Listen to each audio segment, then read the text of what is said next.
Have you ever felt like you're capable of more, but just can't seem to break through? Like there's a stronger, wiser version of you waiting to emerge if only you could silence the noise and find your way. You're not alone. And today, we're going to help you unlock the power that's already inside you. Most people don't fail because they're not talented. They fail because they keep choosing comfort over courage, routine over purpose. What if today was the day you stopped living on autopilot and started living with intention? Imagine living your whole life as only 40% of who you could be, carrying greatness, but never using it. This isn't just motivational talk, this is a wake-up call to kill the weaker version of yourself and rise. Welcome to Mind of Stoic. Today, we're not just talking about becoming better, we're going to war with the version of ourselves that has settled for less. That quiet voice that says, this is enough, even when we know deep down, we're capable of so much more. Through the lens of Stoic philosophy and practical reflection, we'll explore what it means to unlock your true potential, to stop surviving and start living deliberately. From challenging comfort, confronting your inner critic, to reshaping your habits and your circle wheel, walk through the path of real, lasting growth. So take a breath. This isn't just another self-help video. It's the beginning of the rest of your life. Asterisk, did you know that most of us are only accessing a small sliver of what we're truly capable of? Yes, really, beneath the endless emails, daily routines, and checklists we chase every day, there lies a deep reservoir of unrealized strength and potential. Imagine stumbling upon an old, dusty lamp in your attic. But instead of a genie, you find a treasure chest, something that's been there all along, just waiting to be opened. That's what potential is like. Hidden, dormant, quietly waiting. Behind the noise of everyday life, we all fall into this rut at some point, going through the motions, doing just enough to get by. But here's where it gets interesting. According to Stoic philosophy, we're not just passengers in this journey. We are the architects, the sculptors. Stoicism teaches us that our potential isn't something passive, it's a living force, shaped every single day by the choices we make and the actions we take. It's not enough to know you have potential. You have to live it, breathe it, and make decisions that actually reflect it. Let's be honest for a second. If you've ever felt like you're not quite tapping into your best self, you're not alone. That's more common than you think, but don't mistake common for harmless. That feeling, it's a signal, a quiet whisper telling you, wake up, shake off the dust of complacency. It's time to steer your life with purpose, not just drift through it on autopilot. So ask yourself, why settle for average when you could be reaching for greatness? Why do so many of us get stuck in this loop of just enough? The answer often lies in our deep desire for comfort. We cling to routines, stick to the familiar, and walk the same well-worn paths because they feel safe. But Stoicism urges us to go beyond that, to lean into the discomfort, to grow from the challenge, and to embrace the unknown. True growth doesn't happen in comfort zones. It happens when we stretch beyond them, every single day. You face a choice: keep living as you are, or take a step, no matter how small, toward who you could become. It's not about giant leaps or instant transformations. It's about small, steady actions that build into something powerful. Yes, it's hard. Yes, it can be uncomfortable. But isn't that discomfort worth it? If it means finally stepping into your true potential. That's what we're diving into today. Not just surviving, but thriving. Not just living any life, but one driven by purpose, growth, and deep fulfillment. A life you can be proud of. And hey, if you appreciate what we're doing here, consider hitting that subscribe button. It's free, and it helps more people wake up to what they're truly capable of. So, what's the silent trap that holds so many of us back? It's something you might not even realize you've fallen into. Mediocrity. It's not loud. It doesn't announce itself. It creeps in quietly, like a fog, until one day you look around and wonder, how did I get here? In the last part, we uncovered how mediocrity often slips in unnoticed, disguised as routine, disguised as safety. But what if simply shifting your mindset could begin to break that cycle? It all starts with one powerful question. Am I living out of habit, or am I making choices? That's not a criticism, it's a wake-up call. A gentle nudge asking you to pause and reflect. Is this really all I'm capable of? Or is there something more inside me waiting to be unleashed? These questions aren't meant to make you feel guilty. They're here to awaken something deeper, to spark intention. Because living with a Stoic mindset means living deliberately. It means aligning your actions with your highest values, even when it's inconvenient. It means choosing what's meaningful, not just what's easy. So, how do we break free from this quiet fog of mediocrity? It begins with awareness, with the courage to notice where in your life you've been settling, accepting less than you know you're capable of. Maybe it's in your work, where the spark is dimmed and you're just doing enough to get through the day. Or in your relationships, where fear keeps you from opening up and forming deeper connections. Maybe it's in the dreams you've quietly put on pause, telling yourself, someday. Once you've identified these areas, challenge them. You don't have to change everything at once, but start somewhere. Set a goal that stretches you. Send a message to someone who inspires you. Begin a project that demands you learn and adapt. These small steps, taken consistently, become the foundation of transformation. And yes, there will be setbacks. You'll stumble, you'll fail. But the Stoics remind us, it's not the setbacks themselves that disturb us. It's our judgment of those setbacks. Every failure is not the end. It's feedback. It's a stepping stone toward greater clarity, strength, and wisdom. And don't underestimate the power of the people around you. Just as mediocrity can be contagious, so can growth, ambition, and drive. Surround yourself with people who challenge you to level up. People who don't just cheer for you but who make you want to be better simply by how they live. In the right community, one that nourishes excellence, it becomes nearly impossible not to grow. But even with the right people and the right goals, there's still one obstacle we all face: the voice inside our own heads. You know, the one, that inner critic that whispers doubts, second guesses your every move, and convinces you to shrink back from your dreams. It's like a persistent shadow, always there, always nagging. But here's the truth. That voice doesn't have to be in control. You can take your power back. The Stoics had a surprisingly modern approach to this internal dialogue. They believed that your thoughts are not you. They are simply impressions, fleeting ideas that come and go. And you don't have to believe all of them. Instead, they encouraged us to examine our thoughts closely, to question our immediate emotional reactions, to respond not with fear, but with reason and virtue. That's where the Stoic practice of prosocial, mindful attention comes into play. It's about becoming aware of your thoughts and the judgments you attach to them. Are they true? Are they useful? Do they reflect the person you're striving to become? Think back. How often have you told yourself, I'm not good enough, or I can't do this, or this just isn't who I am? These aren't facts. They're just habits of thought. And habits can be broken. When you catch yourself spiraling into negative self-talk, pause. Step outside the thought like an observer. Ask, is this helping me? Is this fear, or is it fact? This small moment of reflection gives you the chance to shift gently but powerfully into a more grounded, compassionate, and rational mindset. And here's another tool the Stoics would approve of. For every self-doubt that arises, offer a deliberate, positive response. If your mind says, you'll fail, remind yourself, this is how I grow. If it says, you're not ready, say instead, I'm learning every day. The dialogue you hold with yourself is the most important conversation you'll ever have. So, as we've just seen, learning to challenge your inner critic isn't about pretending negativity doesn't exist. It's about seeing through it and choosing a stronger, more grounded response. The next time that voice inside you whispers, you're not ready, or you'll fail, counter it with something powerful. I've prepared as best as I can, and I'll learn from whatever comes. This isn't about sugarcoating reality.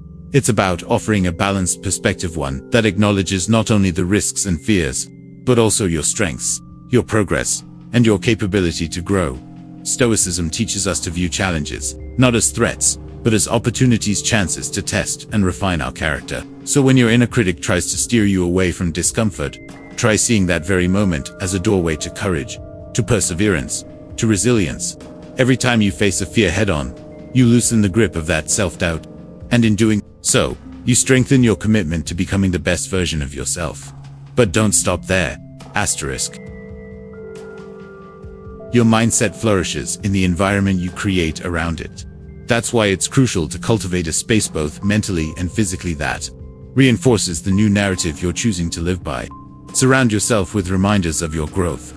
That might be Stoic quotes that resonate with your soul, snapshots of past successes you once thought were impossible, or even daily affirmations that remind you, I am capable, I am learning, I am enough. These small but consistent reminders help silence the noise of your inner critic and amplify the voice of your inner guide. And let's be clear, quieting that self-critical voice isn't a one-time victory. It's a journey. It requires patience. It takes repetition. And most of all, It demands self-compassion. You will make mistakes. You will fall short sometimes. But that's okay, because what truly matters is your willingness to keep going, to keep questioning the negativity, and to keep taking actions that align with your true potential. Now, let's talk about something we've all heard 1,000 times. Step outside your comfort zone. It's a phrase that's been printed on too many posters and echoed in countless motivational speeches. But when you look at it through the lens of Stoicism, those overused words take on a much deeper meaning. You see, the Stoics weren't just thinkers, they were doers. They believed that life wasn't something to be avoided or merely observed. It was something to be tested against. They saw struggle not as a curse, but as a mirror revealing what we're truly made of. Discomfort, in this view, isn't just about muscle fatigue or emotional stress. It's about confronting the parts of life that make you want to turn away. Maybe it's waking up an hour earlier to train your mind and body. Maybe it's finally speaking your truth in a room full of people when silence would feel safer. These aren't punishments. They're invitations, golden tickets to growth. When you deliberately choose discomfort, you're making a bold declaration. I'm not here to stay the same. You're honoring the ancient Stoic practice of voluntary discomfort, choosing simpler meals, simpler clothes, or temporary inconvenience not to suffer, but to remind yourself of your strength. And here's the magic. When you practice discomfort in small, controlled ways, you build a kind of mental armor. You develop a resilience muscle, so when life throws you into the deep end, whether it's losing a job, facing heartbreak, or navigating a health crisis, you're not easily shaken. You've already been practicing how to stand tall. Stoicism also reminds us that character isn't formed by our thoughts alone. It's shaped by repeated, intentional action. Every time you lean into discomfort, you're chiseling away at weakness. You're carving out courage. You're becoming, little by little, a stronger, wiser, and more capable version of yourself. So, where do you start? You start small. Identify one thing you've been avoiding, something that tugs at you, but scares you. Maybe it's that tough conversation you've been putting off. Maybe it's saying yes to something public, something uncomfortable, like giving a talk. Whatever it is, set a clear goal to face it this week. Pay attention to the resistance. Notice the excuses, the inner justifications. Then, gently but firmly, remind yourself, I can do hard things. Approach the experience, not with judgment, but with curiosity. Observe yourself before, during, and after. What shifted inside you? What did the challenge reveal about your own strength? How did your view of yourself evolve? Because on the other side of that discomfort is not just growth, it's transformation. So, as we've explored, leaning into discomfort isn't about seeking penance, about stepping toward growth, building resilience one small, courageous act at a time. And here's the key. Reflecting on these moments is just as powerful as living them. These reflections are invaluable. They help solidify the lessons hidden inside each stretch of discomfort, lessons that often pass us by if we're not paying attention. Because embracing discomfort isn't about pushing yourself to the edge just for the sake of it. It's not about punishment. It's about expanding your limits gradually, in meaningful ways that enrich your life and deepen your sense of who you are. This is what it means to live in alignment with Stoic values, placing growth above ease, resilience above routine, and integrity above fleeting comfort. And when you start living this way, something profound begins to happen. Life's challenges no longer feel like interruptions. They become the very experiences that shape a bold, capable, and virtuous life. Now, let's talk about one of the most powerful, often overlooked tools in personal growth: accountability. Think of it like having a workout partner for your goals. When someone else is counting on you, you're far less likely to skip the reps, hit snooze, or let yourself off the hook. But here's the deeper twist on this journey to becoming your best self. The person you're most accountable to is you. That's where the real transformation happens. In Stoicism, there's a heavy emphasis on personal responsibility and self-discipline. The Stoics believed your life is not a result of luck, but of your choices. They taught us to take full ownership of those choices and to meet their consequences with courage, honesty, and integrity. This sense of accountability to oneself is essential. It affects everything from how you structure your mornings to how you pursue your biggest ambitions. So, how do you make this sense of self-accountability stronger? Start by making your goals visible. Write them down, not hidden in a dusty notebook or buried in a phone note, but somewhere you'll see them every single day. Maybe it's a whiteboard in your workspace, a sticky note on your bathroom mirror, a recurring reminder on your phone. Visibility matters. When your goals are in front of you, so is your commitment to them. Next, create space for regular check-ins. This could be a weekly review where you ask yourself honestly, what did I achieve this week? Where did I fall short? What will I do differently next time? These aren't moments to criticize yourself. They're opportunities for reflection and recalibration. And this practice, it's straight out of the Stoic playbook. The great Stoics were devoted to self-examination, learning from each action, each result, each emotion. They didn't aim for perfection. They aimed for progress through awareness. Now, while self-reflection is powerful, don't underestimate the value of shared accountability. Tell someone about your goals. Choose someone you trust, a friend, a mentor, even a family member. But don't just pick someone who'll cheer you on no matter what. Choose someone who'll tell you the truth. Someone who will celebrate your wins and challenge your excuses. This social contract you create adds a powerful layer of motivation.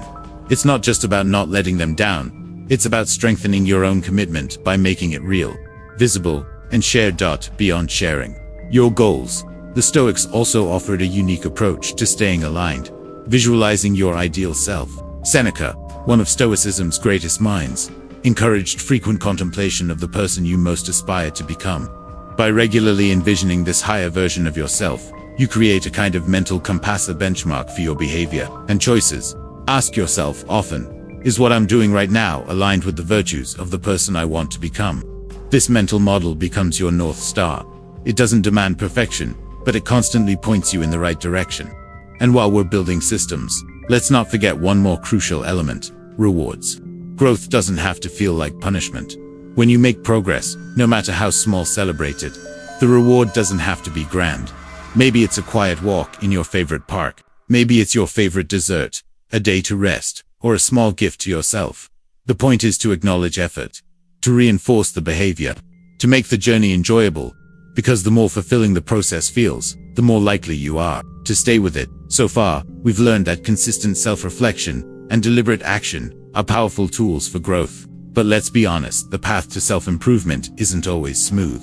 It's often challenging, and at times, deeply uncomfortable. That's why who you surround yourself with matters more than you might think. You've probably heard the saying, you are the average of the 5 people you spend the most time with. It's a phrase that gets tossed around often, but there's real wisdom behind it. The people closest to you influence your thoughts, your behaviors, and ultimately, your trajectory in life. But this isn't just about material success or career milestones. It's about the person you're becoming, about cultivating wisdom, building character, and creating a life that feels rich with meaning. The Stoics understood this deeply. They placed great emphasis on relationships and community as a luxury, but as an essential part of a virtuous life. Humans, after all, are social creatures. Whether we realize it or not, we shape one another constantly through conversations, habits, and energy. Many of these influences are subtle, even unconscious. Seneca, one of the most respected Stoic philosophers, advised choosing friends who already live by the virtues you hope to cultivate yourself. His idea was simple yet profound. Spend time with people who inspire you, and their character will begin to rub off on you. So here's a question worth asking. Who do you spend most of your time with? Are they driven, thoughtful, and resilient? Do they challenge you to grow, to question your assumptions, and to stretch beyond your comfort zone? Or do they pull you back, reinforce mediocrity, and resist change? It's important to answer these questions honestly, because the people in your circle either elevate your momentum or weigh it down. Now, let's be clear, this doesn't mean you have to cut people out of your life without compassion. It's not about judgment, it's about choice. It's about consciously deciding to spend more of your time and energy with those who ignite your growth and share your values. That might mean seeking out mentors, joining communities with shared interests, or connecting with people online who are walking a similar path. The key is this: surround yourself with people who don't just support your goals, they challenge you to aim even higher. But here's something equally important: relationships aren't just about what you get, they're about what you give.